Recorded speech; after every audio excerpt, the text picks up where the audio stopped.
balas dendam istri. Risa, nama yang orang-orang kenal sebagai personifikasi dari kesabaran, keikhlasan, dan senyum yang tak pernah luntur. Sudah 15 tahun kami merajut rumah tangga, dan selama itu pula aku selalu percaya bahwa rumah kami yang sederhana ini, adalah istana yang dibangun di atas fondasi yang paling kokoh. Percayaan dan cinta yang murni. Dulu, aku selalu berpikir, orang lain boleh saja menghadapi badai, tapi suamiku, Bima, dia berbeda.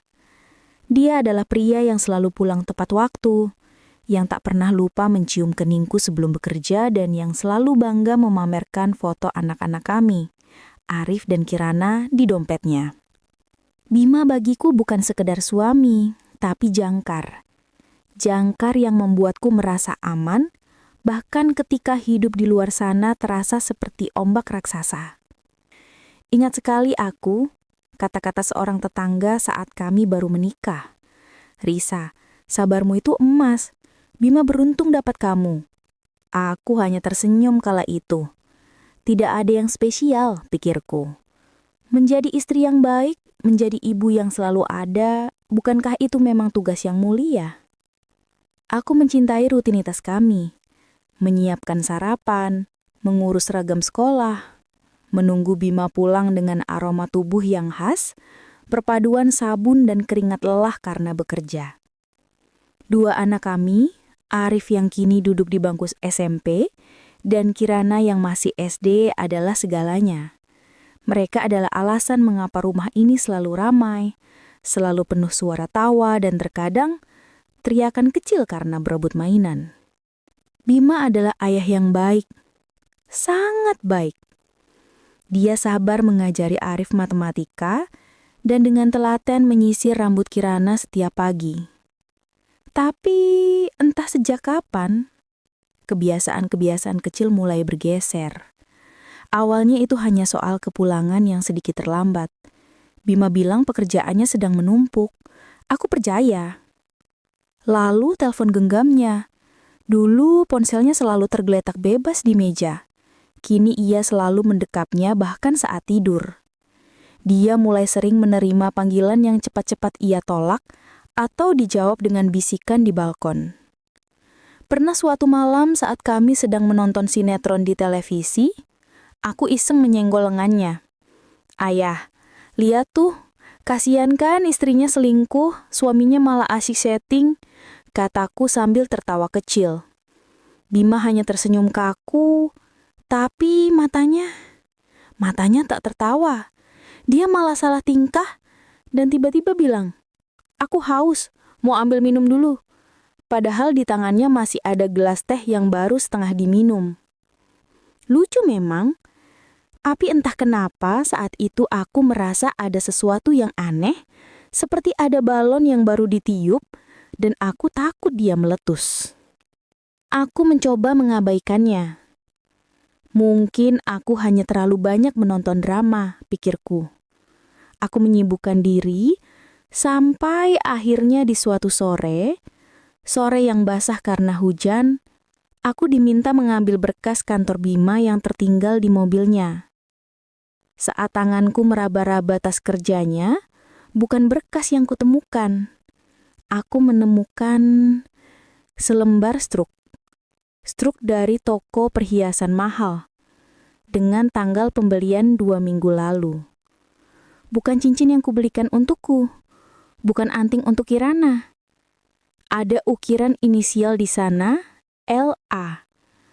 Dan total harganya setara dengan separuh gaji Bima dalam sebulan.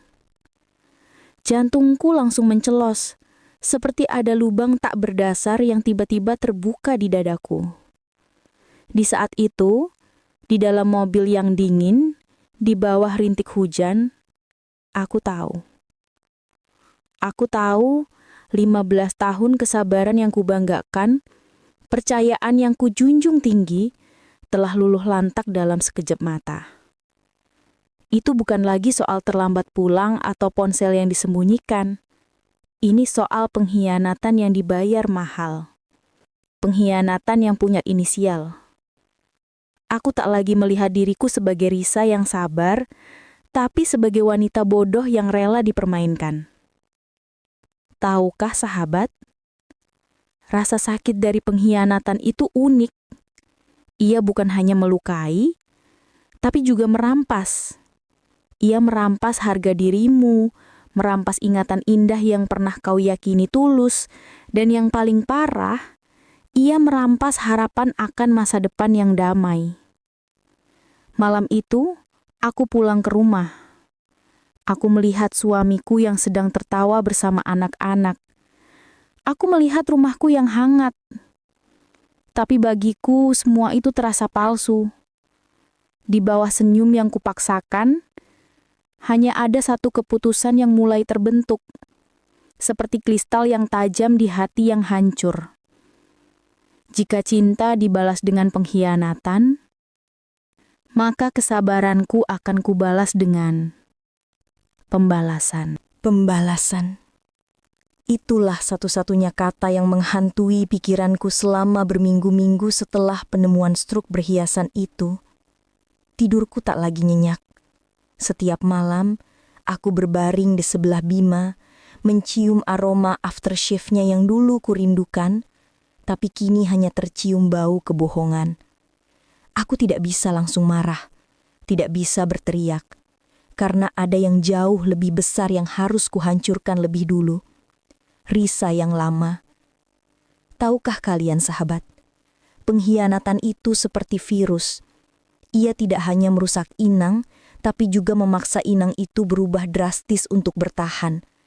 Aku tak mau jadi korban yang merengek, yang hanya menangis di pojokan. Harga diriku terlalu mahal untuk itu. Aku berpikir, Bima mengambil bagian dari diriku. Sekarang aku akan mengambil sesuatu darinya, sesuatu yang setara, kepercayaan dan kesucian rumah tangga ini. Aku mulai mencari celah. Pikiranku yang dulu damai kini dipenuhi rencana yang gelap. Aku tak peduli lagi pada Bima atau pada sumpah pernikahan yang pernah kami ucap. Yang kupedulikan hanyalah rasa sakit ini harus punya harga. Balas dendamku haruslah sempurna, tidak boleh sembarangan. Aku tidak mencari pelipur lara, aku mencari senjata. Lucu memang, aku yang dulu paling anti media sosial, tiba-tiba rajin menggeser layar mencari pertemanan baru. Awalnya aneh, aku merasa seperti remaja yang baru mengenal dunia kencan online. Rasanya kikuk, seperti memakai baju yang bukan ukuranku. Tapi aku teruskan. Aku harus menemukan seseorang yang bisa membuat Bima merasakan separuh saja dari yang kurasakan. Aku butuh seseorang yang berbeda. Di antara banyak pesan masuk yang hanya menawarkan pujian basa-basi, muncul satu nama, Bara.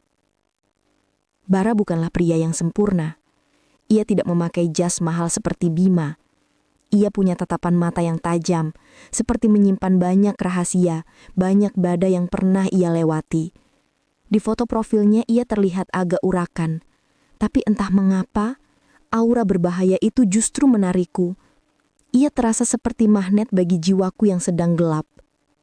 Pertemuan pertama kami terjadi di sebuah kedai kopi yang jauh dari area rumah kami.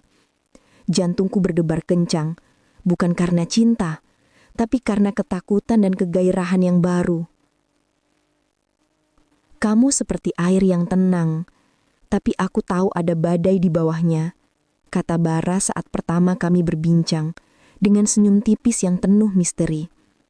Kata-katanya bukan rayuan, tapi seperti pengakuan yang jujur.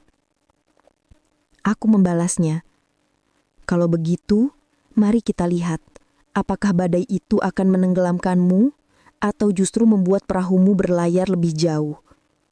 Di momen itu aku tahu, Bara adalah pilihan yang tepat.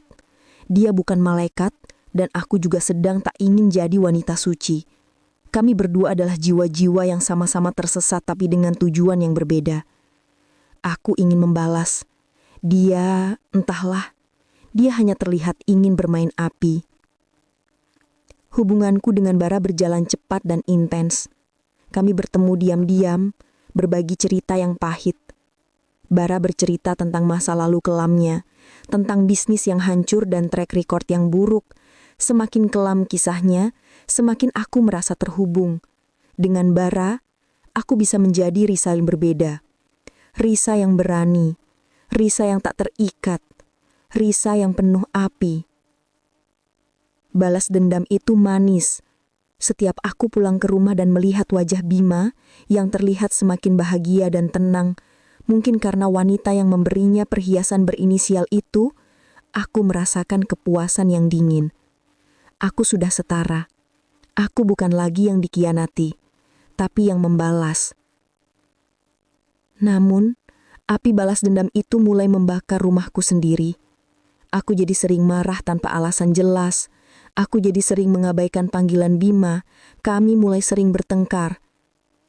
Arif dan Kirana anak-anakku mulai merasakan dinginnya udara di rumah. Suatu malam, Arif menghampiriku saat aku sedang sibuk di dapur. "Ibu, kenapa ayah dan ibu tidak pernah jalan-jalan lagi? Ayah sering di kantor, ibu sering keluar. Aku sama Kirana bosan di rumah," tanyanya polos. Matanya menunjukkan kekecewaan. Kata-kata Arif itu seperti tamparan haras. Aku melihat dua malaikat kecilku. Mereka adalah korban sejati dari permainan kotor yang kami ciptakan. Arif yang mulai menghabiskan waktunya di luar rumah, berkumpul dengan teman-teman yang kuragukan baiknya. Kirana yang dulunya ceria, kini lebih sering menyendiri, menggambar sketsa keluarga dengan wajah yang muram. Mereka mulai membenci kami. Bukan benci yang diucapkan, tapi benci yang ditunjukkan lewat mata yang kosong dan kepatuhan yang hampa. Mereka kehilangan arah. Kami, kedua orang tua mereka, terlalu sibuk saling menyakiti hingga lupa bahwa kami adalah peta bagi mereka. Saat itulah, di tengah kekacauan, aku tersentak. Aku bukan lagi membalas Bima. Aku sedang menghancurkan anak-anakku. Aku harus berhenti. Titik. Semua ini harus selesai. Aku memutuskan untuk menemui Bara untuk terakhir kalinya. Aku akan mengakhiri hubungan gelap ini, meminta maaf pada anak-anakku, dan entah bagaimana caranya mencoba memperbaiki rumah yang sudah hampir roboh ini. Bahkan, jika pada akhirnya aku harus menghadapi Bima dan memaafkannya, demi anak-anak, aku akan lakukan. Namun di hari aku berencana mengakhiri semuanya, saat aku menunggu Bara di tempat biasa, sebuah panggilan telepon masuk ke ponselku. Nomor asing. Dan suara di seberang sana, suara seorang wanita mengatakan sesuatu yang membuat darahku berdesir, membuat rencanaku untuk mengakhiri semua menjadi sia-sia, dan justru membawaku ke jurang konflik yang lebih dalam. "Risa, kamu harus tahu ini. Pria yang bersamamu, Bara, dia punya hubungan dekat dengan wanita selingkuhan suamimu. Nama wanita itu Luna." Nama itu mengalir di telingaku, dingin dan mematikan, dari telepon tak dikenal itu. Jadi, wanita yang menerima perhiasan dari Bima punya nama. Dan yang lebih mengerikan, ia punya hubungan dengan Bara, pria yang kujadikan alat balas dendam. Dunia yang kukenal hancur, bukan karena pengkhianatan, tapi karena konspirasi yang rapi. Aku langsung meninggalkan kedai kopi itu. Aku tidak peduli pada janji bertemu dengan Bara. Pikiranku dipenuhi pertanyaan, seperti laron yang terbang liar mencari cahaya. Siapa penelpon itu? Apa hubungan Bara dengan Luna? Dan apakah ini semua, rumah tanggaku yang retak, adalah sebuah settingan? Aku bergerak cepat. Naluri seorang ibu dan istri yang terluka kini berubah menjadi naluri detektif yang putus asa. Aku memeriksa semua barang Bara yang pernah ia tinggalkan di mobilku. Selembar kartu nama lama, dan yang paling penting, dompetnya. Di dalam dompet lusuh itu, aku menemukan sebuah foto. Foto lama yang tampak usang. Di sana, Bara terlihat jauh lebih muda. Berdiri di samping seorang wanita yang wajahnya sangat kukenal. Dari sketsa keluarga Kirana. Bukan itu. Wajah wanita itu familiar. Wanita yang pernah kulihat sekilas dalam unggahan Instagram kantor Bima saat acara tahunan. Wanita itu adalah Luna. Mereka berpelukan. Terlihat sangat akrab. Seperti pasangan. Tanganku gemetar. Aku tak bisa menunggu lagi. Aku mengirim pesan singkat pada Bara, bukan ajakan kentan, tapi perintah untuk bertemu. Di tempat tersembunyi yang biasa kami datangi. Aku ingin jawaban, dan aku ingin sekarang. Bara datang dengan wajah santai. Mungkin mengira ini adalah pertemuan terakhir yang romantis. Kenapa, Risa? Kamu terlihat tegang. Mau bilang kita harus berhenti?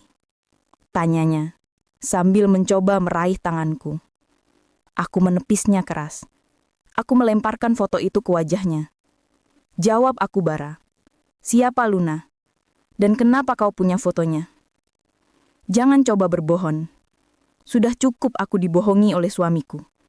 Aku tidak mau lagi jadi wanita bodoh. Suaraku bergetar tetapi tatapanku penuh api. Wajah Baras ketika berubah. Ekspresi santainya luntur, digantikan dengan kepanikan yang cepat ia tutupi dengan kemarahan.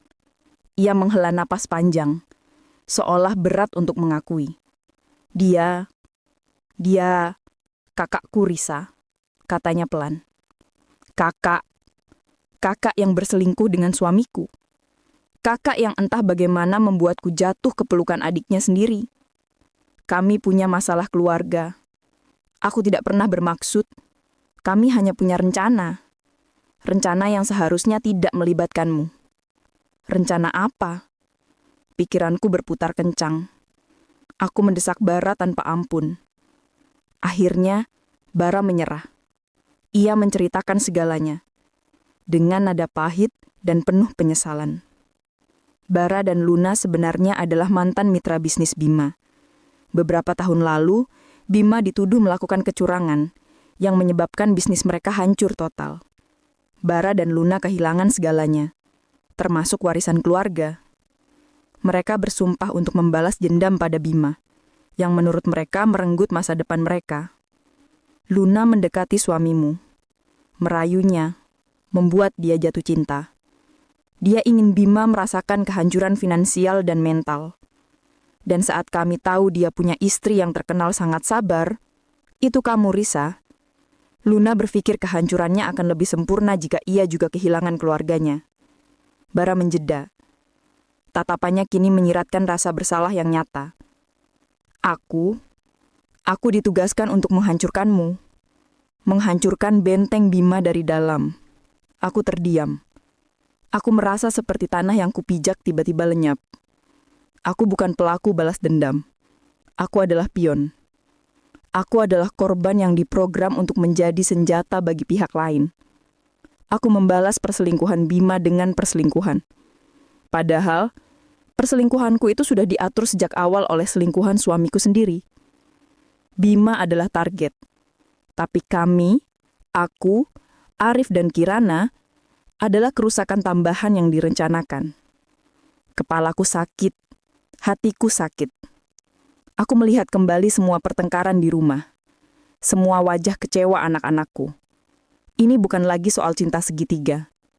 Ini adalah perangkap. Aku tahu setelah semua pengakuan ini, aku tidak bisa lagi mempercayai Bara. Aku juga tidak bisa mempercayai Bima. Aku berdiri di titik nol, di mana semua yang kupercayai telah terbukti palsu. Aku adalah wanita yang kehilangan semuanya, dan semua itu karena aku terlalu naif untuk melihat bahwa di balik senyum suamiku dan di balik tatapan mata Bara, ada skenario besar yang sedang dimainkan. Aku harus menghadapi Bima. Dia harus tahu bahwa permainan ini sudah terungkap. Aku harus tahu, apakah dia tahu tentang hubungan Luna dan Bara? Apakah dia hanya korban bodoh? Atau dia juga bagian dari jebakan lain yang belum kutahu? Aku kembali ke rumah. Pintu terbuka. Rumah itu sunyi. Terlalu sunyi. Di meja ruang tamu, tergeletak amplop coklat. Itu bukan surat. Itu bukan struk. Itu adalah dokumen hukum. Gugatan cerai. Dan di sudut amplop itu, ada tulisan tangan Bima yang buru-buru. Risa, aku sudah tahu semuanya. Aku tahu tentang kamu dan Bara. Aku sudah muak. Urusan kita selesai. Jangan cari aku. Dan jangan cari anak-anak. Anak-anak, aku berlari ke kamar mereka. Kosong. Arif dan Kirana sudah tidak ada di sana. Ini adalah kehampaan. Aku tidak menangis. Aku hanya berdiri di tengah ruang tamu yang sunyi, memeluk gugatan cerai dan surat dari Bima. Tanganku meremas kertas itu hingga lecek.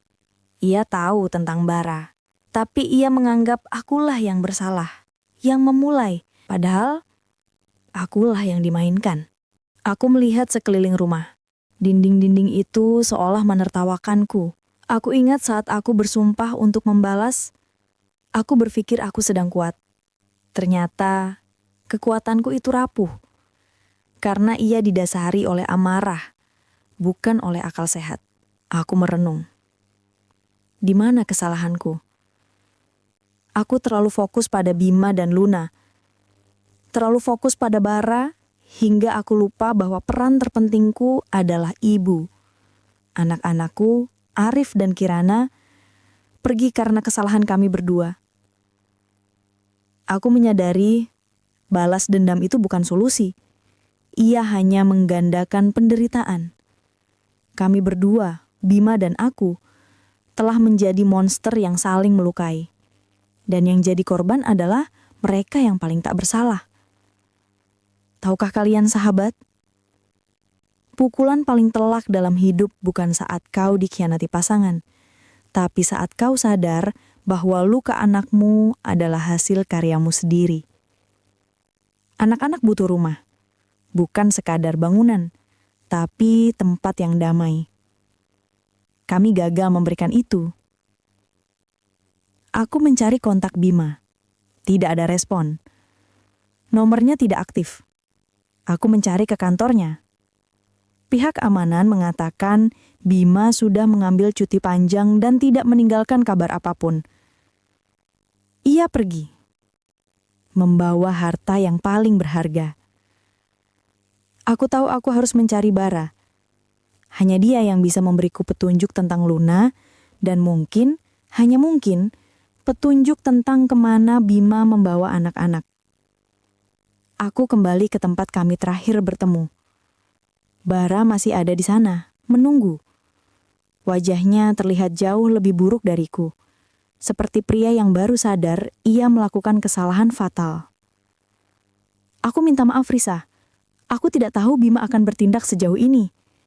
Tujuannya hanya menghancurkan reputasinya, bukan mengambil anak-anakmu, kata Bara, suaranya penuh penyesalan.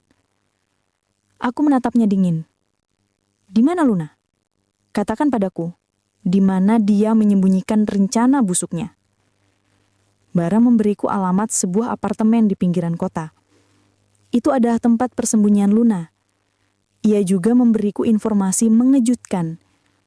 Luna adalah seorang wanita yang sangat terorganisir. Semua tindakannya pasti meninggalkan jejak.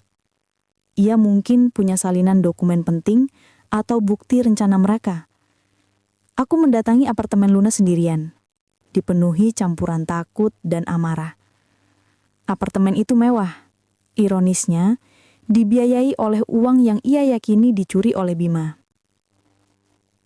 Aku berhasil masuk, menggunakan kunci cadangan yang Bara berikan.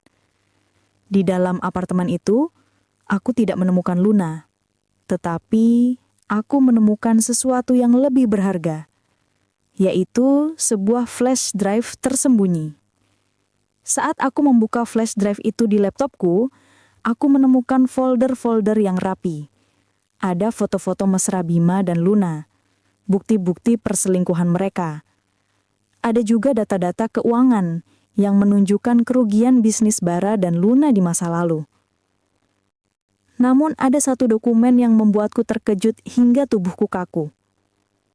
Itu adalah surat elektronik, email yang dikirim Luna kepada seseorang, bertanggal 2 bulan sebelum aku bertemu Bara. Isi email itu bukan rencana balas dendam. Isi email itu adalah laporan kemajuan hubungan mereka. Dan kalimat terakhir dari email itu berbunyi, "Semuanya berjalan sesuai rencana. Risa sudah mulai curiga. Sekarang tinggal menunggu instruksi dari bos besar untuk langkah selanjutnya. Apakah kita akan mulai skenario balas dendam istri seperti yang diminta?" Bos besar. Skema balas dendam istri. Aku bukan korban Bima yang bersekongkol dengan Luna. Aku bukan korban Bara yang bersekongkol dengan kakaknya. Aku adalah korban dari seseorang yang jauh lebih tinggi dan misterius. Seseorang yang bahkan memberi nama pada kehancuran rumah tanggaku, skema balas dendam istri. Bos besar. Dua kata itu merobek selimut kebohongan yang melingkupiku. Aku bukan hanya dikhianati oleh Bima dan bukan hanya diperdaya oleh Bara dan Luna. Aku adalah bidak dalam permainan catur yang jauh lebih besar, dimainkan oleh seseorang yang tak terlihat, seseorang yang begitu terorganisir hingga mereka bahkan menamai skenario kehancuranku. Kini semua potongan teka-teki itu mulai terpasang, namun menghasilkan gambar yang mengerikan. Bima berselingkuh dengan Luna, itu benar. Tapi perselingkuhan itu adalah umpan. Aku membalas dengan Bara, itu juga benar. Tapi itu adalah jebakan. Bima marah dan membawa anak-anak pergi. Itu adalah hasil akhir yang diinginkan si bos besar. Bima meninggalkan aku karena ia yakin aku bersalah. Tapi apakah Bima benar-benar pergi karena cinta pada Luna? Atau ia juga dimanipulasi untuk meninggalkan rumah? Aku menghabiskan hari-hari berikutnya dalam kegilaan yang sunyi. Ponselku aktif menunggu kabar dari Bima atau bahkan dari Bara atau Luna. Aku harus menemukan anak-anakku. Arif dan Kirana tidak boleh menjadi korban permanen dari drama yang didalangi orang lain. Aku mencari Bara. Pria itu sudah menghilang. Apartemennya kosong. Ia hanya meninggalkan satu pesan singkat. Aku tidak akan membantu bos besar lagi. Maafkan aku, Risa. Carilah di tempat yang paling tidak terduga. Itu petunjuk dariku. Yang terakhir. Tempat yang paling tidak terduga. Aku menarik napas dalam-dalam. Jika semua ini sudah direncanakan, maka Bima pasti memiliki blind spot. Aku harus mencari bantuan. Aku kembali ke dokumen kantor lama Bima, yang sempat kulihat bertahun-tahun lalu. Aku mencoba mengingat-ingat siapa saja orang di sekitar kami yang punya motif tersembunyi, yang punya akses ke Bima, dan yang punya dendam terselubung. Nama-nama mantan kolega, pesaing bisnis, hingga kerabat jauh yang pernah berselisih, ku ingat satu persatu. Aku akhirnya mengingat seseorang. Seseorang yang sangat dekat dengan kehidupan kami dulu. Seseorang yang Bima sangat percaya, bahkan sebelum aku mengenalnya. Sahabat lama Bima yang selalu hadir di momen penting, tapi juga selalu menghilang saat kami sedang krisis. Pria itu kini menjadi petinggi di perusahaan pesaing Bima. Aku tahu, petunjuk Bara, tempat yang paling tidak terduga, mungkin merujuk pada orang yang paling tidak kuduga. Di meja makan yang dingin, aku menatap foto keluarga kami yang kini terasa asing. Aku mengambil telepon dan mengetik nama pria itu di mesin pencari. Aku menemukan foto terbaru. Ia sedang menghadiri sebuah acara besar. Di sampingnya, tersenyum lebar dan bangga, berdiri Luna. Bukan sebagai pasangan bisnis, tapi sebagai istri yang sah.